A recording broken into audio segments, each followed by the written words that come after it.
Hi everyone, my name's Sean Stevens and this is John Guthrie. And we're here today to talk about nifty things between the difference between vintage syntax and modern syntax. And what I mean by that is I'm kind of a vintage syntax guy. I mean, yesterday I had to program for the day and I like the idea of square brackets and colons and stuff like this. And it's this guy's job to try and convince me that I should move away from that. Now, there's a couple of things that have changed from Lasso 8 effectively to Lasso 9, but also there's some syntax benefits, and that's what we want to talk about over the next few videos. So the first video that we're going to do, this one, is about colons. Yes. Now, you do or you don't like colons? I don't like colons. Right. I have to admit, you know, I use them in my code. So here is an example of colons. This is a classic vintage syntax look. You can see I've got square brackets around everything, and I've got you know, a container here, the loop, and of course a variable at the end. And if I run this, you'll see at the bottom here, it's very straightforward. It spits out some very simple code. A lot of white space. A lot of white space. For all intents and purposes, in my mind, this is the easiest thing. I like the way this works. So what is this about getting rid of colons? Okay. Decolonization. Yes, giving a code colonoscopy. Okay, so the biggest problem with colons is the fact that it creates ambiguous code. Ambiguous code. Now, if you but this code isn't ambiguous. No, not necessarily this one. So the biggest problem with colons is the fact that you don't have things logically grouped in terms of brackets.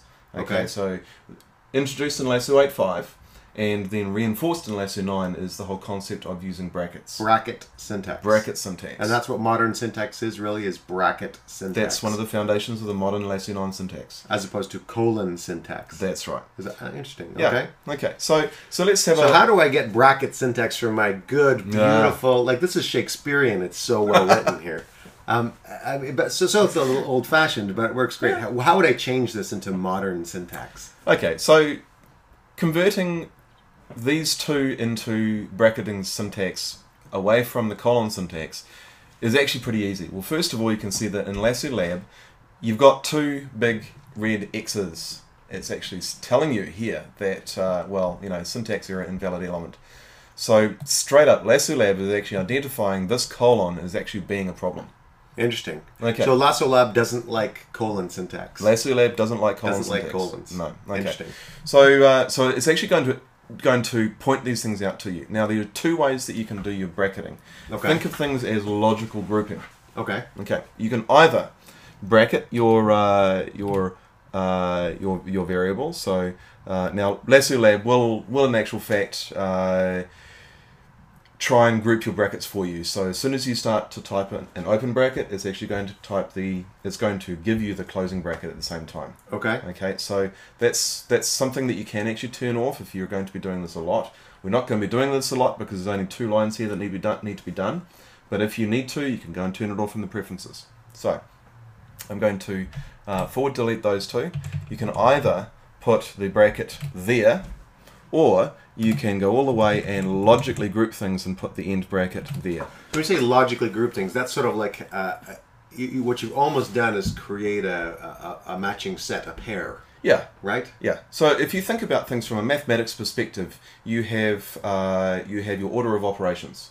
Okay. Okay, so you're familiar with order of operations. In other words, if you have 1 plus 2 minus 3 times 6, yep, you do the multiplication before you do the adding and the subtracting. That's correct. However, if you want to have your order of operations so that all of your addition and subtraction happens before your multiplication, you have to put them in brackets. You have to put them in brackets, so therefore you're changing the order of operation. Interesting. So the idea with this bracket syntax thing is it's making it much more clear about which things should be done first. That's correct. So this is why everyone's trying to get us vintage syntax people to move to bracket syntax. That's right. It's about clearing up the ambiguity.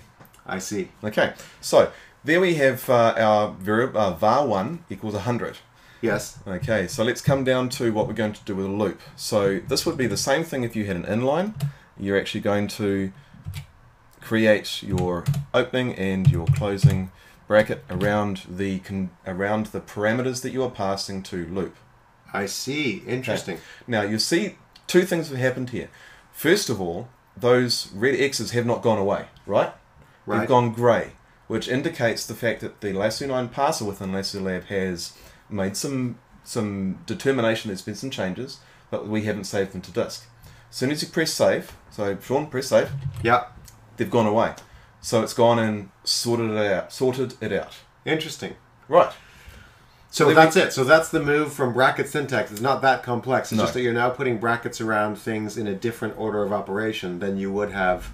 Now, so myself, always putting a colon in front of every variable, I'd be moving away from that to try and put everything in brackets again. But of course, Lasso 9 accepts that colon syntax. Is that correct? That's correct. Lasso Lab just doesn't like that because it likes a more strict syntax. It is a much stricter parser engine, so it's going to actually try and enforce some better rules upon your code. Some coding habits as such. Yes, that's right.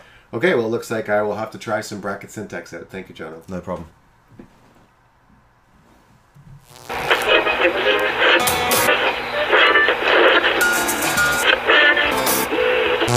Вы слушаете по Radio Show.